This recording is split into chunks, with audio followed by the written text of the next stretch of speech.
kainin muna natin. Try natin.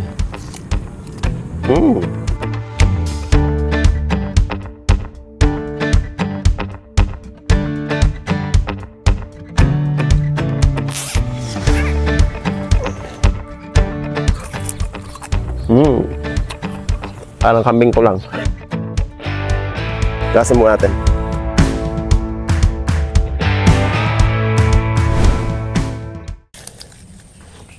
So after 6 months, yan ang product natin o byproduct ng ating compost. Compost pit. Actually, this now compost, okay? O organikong pataba.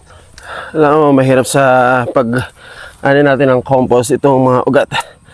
Grabe, lahat nakadikit na siya. Ugat ng saging. Dahil may higit 6 na buwan na natili ang mga biodegradable materials na yan sa pit na yan, ayan, naabutan na ng paglaki ng saging. I guess we need to sacrifice this little banana kasi nakarang din siya sa mismong pit at nahirap tayo mane. Kaya tirahin muna natin.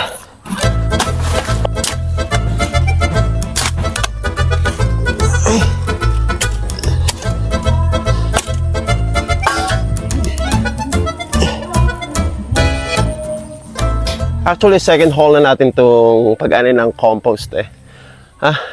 Dami ko na nakuha dito. Kalahati pa lang. Nangangalahati na actually. Second haul. H-A-U-L. Parang huling sa dagat. Wala tayo sa dagat This is just a compost. Ganun pala na kapag ka nabubulok ang isang bagay tulad nitong hukay ko na to, may mga damo at dahon.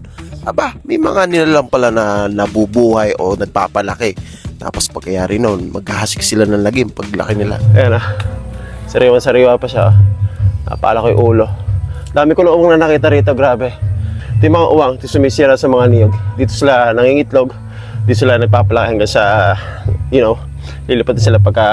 So, ang tanong, may puwang nga ba ang mga nilalang na ito? Dapat ba silang buhayin? O kitilin ng buhay? Buisit na yan.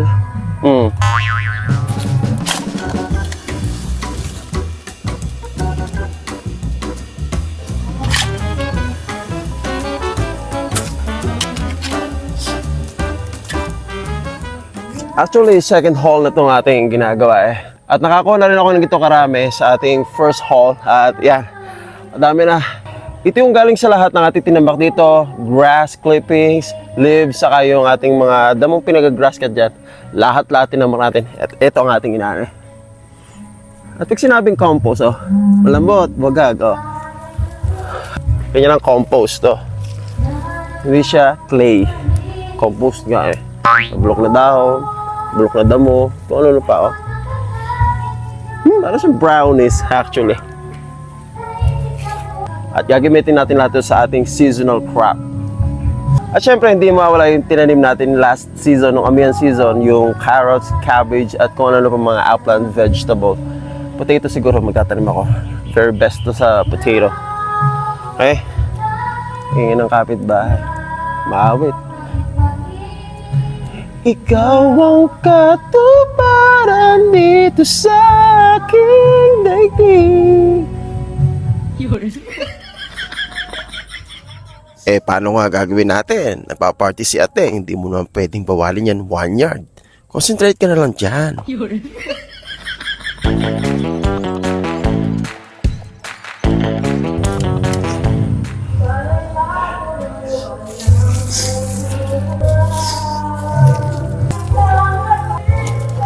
Ayos talaga tong si ate nga. Enjoy na enjoy ang paghato sa video, okay? Mukha yatang in love.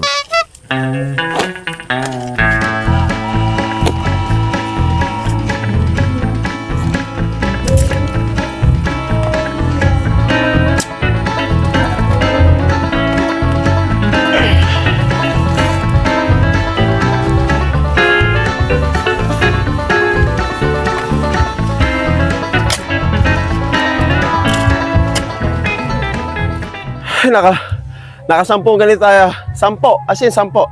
Dami. Gusto ko to sa potato talaga. Patatas. For the first time.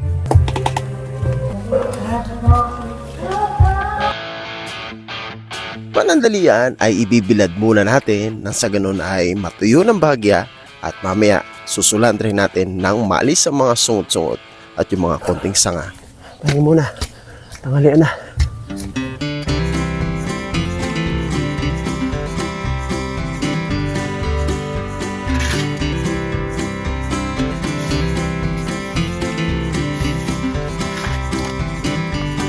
At matapos nga nating masulandra o mabitchay ang compost, yan na ang final product natin. Malinis, wala nang sungot-sungot at anumang impurities na meron ang isang compost mula sa compost pit. Yan. Tara, dito na tayo sa ating garden area. Dito natin to ilalagay, itong compost na to. Huh? The rich compost of 1 yard. Actually talagang brownish actually. Laro. Lambot, baghag, grabe. Isa lupa, ha? Nabulok, na dahon, grass clippings, at kung ano pang mga biodegradable materials. Talagang tutubot, gagandang halaman dito. Kasama mo, iba. Matapos ang mahaba-habang proseso ng pag-obtain natin ng compost mula sa compost pit, eto na tayo, ready to go. And let's get started sowing the seeds.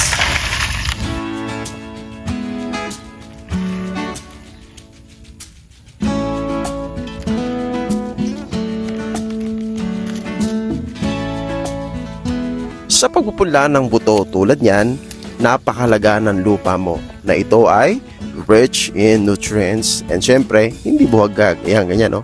Compost. Nang sa gayon, as your seedlings are growing, mas maganda at masigla ang mga ito. Para bang sanggol na pinapamper mo at binibigay mo lahat ng pangangailangan niya. Actually, medyo malabig na yung tubig eh. Talagang nagpaparamdam na si amihan eh. Labig-labig na yung hangin eh. Sakong-sako talaga itong seasonal crops natin.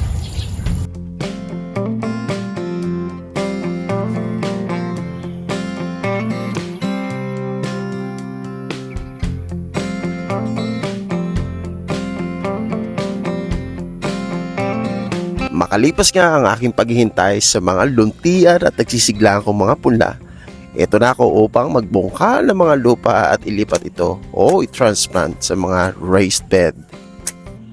Subalit ang ilan sa mga punla dito ay ililipat din natin o ilalagay sa mga container at meron akong sorpresa o paandar mamaya. So sa ngayon, ito na maitatanim natin ha, itong garlic. Overdue na yata garlic ha. Ayan. So pinula ko to dito sa egg tray. Sumama na. Oh, sumama na yung ugat niya.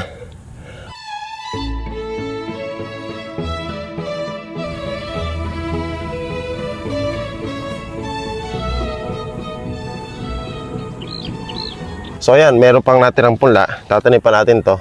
Pero mahigit 10 pa to. At paano kaya kainin muna natin? Try natin. Malaki na siya. Ito. Fresh. Nakain talaga ito ng hilaw. Very crisp.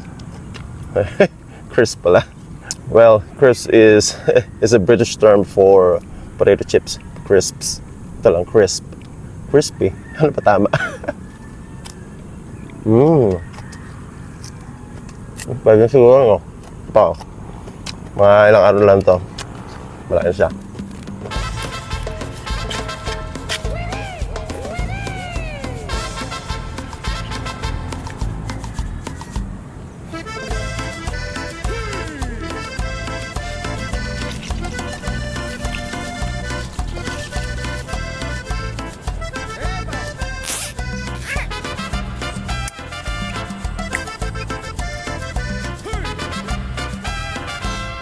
No me echen la culpa a mí por tener la esperanza de un mundo Ayan. sin sufrir. Medyo ilang araw pa siguro bago to kainin. Pero nasasabik na ako eh. Pwede na siguro, try natin. Parang kambing ko lang.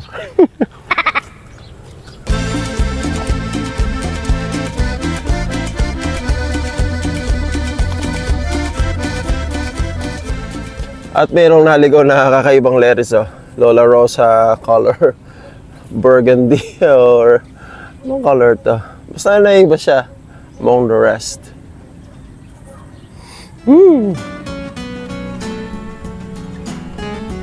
And this is now the rewarding moment kung ano ang pinaghirapan o pinagtrabahuan mo. Yung tipong nakikita mong lumalago, nakita yung mga dahon, mga luntian, at syempre, yung bunga lumalaki. At syempre, pag binunod mo na o inaani mo na talaga yung mga bunga o mga dahon nito, aba, saan mo ba kukunin ang ligaya na yan? Dahil dyan lang sa pagtatanim mo. So, tupo.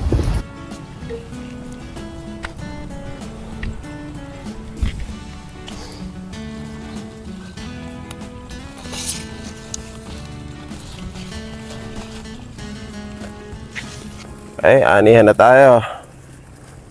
Yan ang pinakamasarap sa ating gardening eh. Yung yung anihan. Tsaka muna. At siyempre, ito. Ito yung pinakagusto ko. Si Lola Rosa. Kulay burgundy. Saan ba pwede? Ito. Magugulong na yata ito. Diba?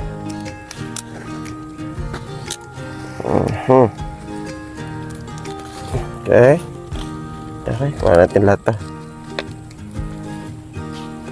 Ito pa. Kung sakto to. Breakfast bukas.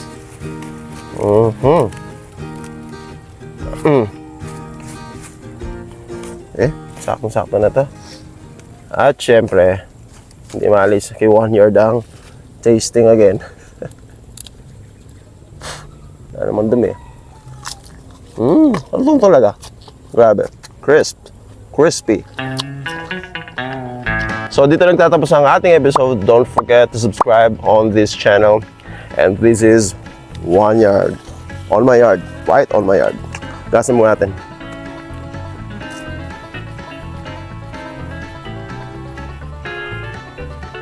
Bye.